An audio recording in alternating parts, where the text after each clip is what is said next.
ಶ್ರೀ ಗುರುಭ್ಯೋ ನಮಃ. ಪೂಜ್ಯಾಯ ರಾಘವೇಂದ್ರಾಯ ಸತ್ಯಧರ್ಮರಥಾಯ ಚ ಭಜತಾಂ ಕಲ್ಪವೃಕ್ಷಾಯ ನಮತಾಂ ಕಾಮಧೇನವೇ. ಯಾಕೆ ಕಾಮಧೇನು ಎನ್ನುವ ಹೆಸರನ್ನು ರಾಯರಿಗೆ ಆ ಹೆಸರು ಇಟ್ಟಿದ್ದಾರೆ ಅಂತಂದರೆ, ಭಗವಂತನನ್ನು ನಂಬುವುದು ಧೇನು ಮಾತ್ರ. ಕಾಮಧೇನುವಿಗೆ ಭಗವಂತನ ಮೇಲೆ ಅಷ್ಟು ನಂಬಿಕೆ. ಯಾಕೆ ಅಂತಂದರೆ, ಯಾಕೆ ರಾಯರಿಗೂ ಕಾಮಧೇನುವಿಗೆ ಹೋಲಿಸ್ತಾರಂತ ಹೇಳ್ತೀನಿ.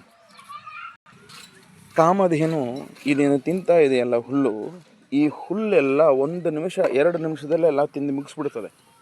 ನಾಳೆಗೆ ಇಟ್ಕೊಳ್ಳಿಕ್ಕೆ ಹೋಗೋದಿಲ್ಲ. ಹಾಗೆ ರಾಯರು ಕೂಡ ಹಾಗೆ ಅಂತೆ.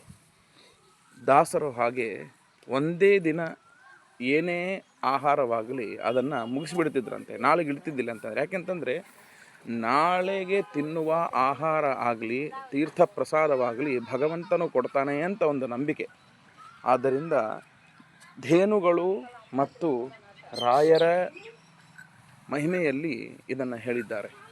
ಆದ್ದರಿಂದ ರಾಯರಿಗೆ ಕಾಮಧೇನು ಅಂತ ಎನ್ನುವ ಹೆಸರು.